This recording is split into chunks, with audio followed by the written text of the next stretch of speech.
মাঝে মাঝে মনে হয় একটু ভিন্ন কিছু খাই। একই রকম খাবার কিন্তু বাসার কেউই পছন্দ করে না।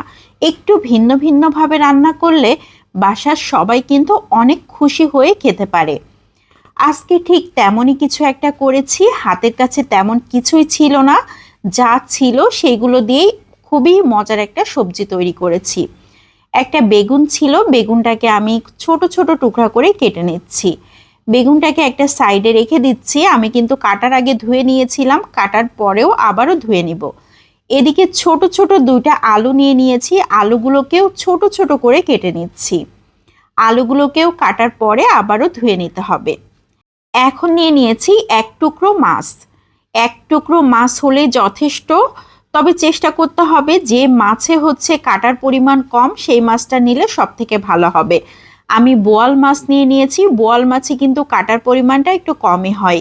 একটা প্যানের উপর সেই বেগুনটাকে দিয়ে দিয়েছি, আলু দিয়ে দিয়েছি, একটু বেশি পরিমাণ কাঁচামরিচ দিয়ে দিয়েছি, লবণ হলুদ দিয়ে দিলাম আধা চা চামচ করে, সামান্য একটু সয়াবিন তেল দিলাম যাতে হলুদের গন্ধটা না থাকে।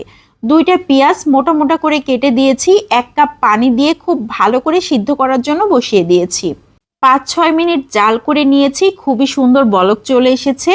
এখন আবারও নেড়েচেড়ে সব কিছু উল্টে পাল্টে দিচ্ছি। এখন এখানে দিয়ে দিচ্ছি দুইটা টমেটো। টমেটোগুলোকে আমি একটু মোটা মোটা করে কেটে নিয়েছি। এখন আবারও ঢাকনা দিয়ে ঢেকে রান্না করে নিব 5-6 মিনিট। এরই মধ্যে কিন্তু সব কিছুই সিদ্ধ হয়ে গিয়েছে।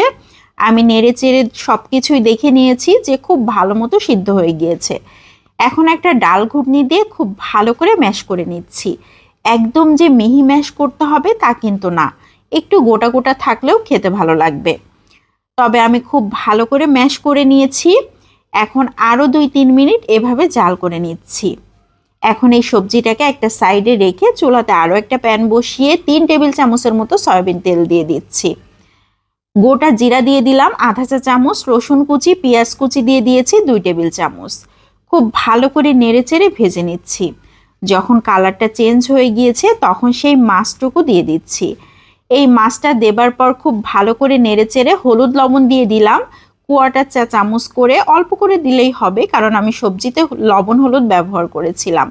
সামান্য একটু পানি দিয়ে দিলাম মাছটাকে কষিয়ে নেবার জন্য। মাছটাকে খুব ভালো করে ভেজে নিয়ে তারপর আমি পানি দিয়েছি যাতে খুব ভালো মতো কষানো হয়। ঢাকনা দিয়ে ঢেকে 4-5 মিনিট রান্না করে নিয়েছি। মাছটার কালারটা দেখেন, জাস্ট ওয়াও, অনেক সুন্দর হয়ে গিয়েছে।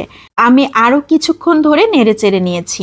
এখন দিয়ে দিচ্ছি সেই সিদ্ধ করে রাখা সবজিগুলোকে। সবজিগুলো দেবার পর অনবরত নাড়াচাড়া করতে হবে। এখন দিয়ে দিচ্ছি বেশ কিছুটা পরিমাণ ধনিয়া পাতা কুচি। তবে যারা ধনিয়া পাতা পছন্দ করেন না তারা স্কিপ করতে পারেন। এই সবজিতে ধনিয়া পাতা দিলে কিন্তু খুবই মজার হবে খেতে।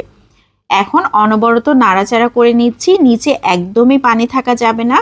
এভাবে নাড়াচাড়া করতে করতে একদম আঠালো টাইপের হয়ে যাবে, তখন বুঝতে হবে আমাদের সবজিটা একদম কমপ্লিট।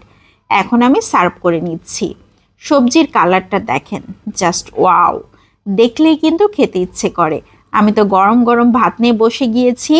এত সুন্দর টেস্ট হয়েছিল যা সত্যিই বলার বাহিরে। এখানে হালকা একটু মাছের সুগন্ধ রয়েছে আর সাথে রয়েছে টক টক ঝাল ঝাল। এত মজা লাগছিল, মনে হচ্ছিল এক সবজি দিয়েই সব ভাতটুকু খেয়ে ফেলি। আসলেই এরকম একটা সবজি হলে আর কোনো কিছুই লাগবে না। সাথে যদি পাতলা মসুর ডাল রাখা হয় তাহলে তো কোনো কথাই নাই।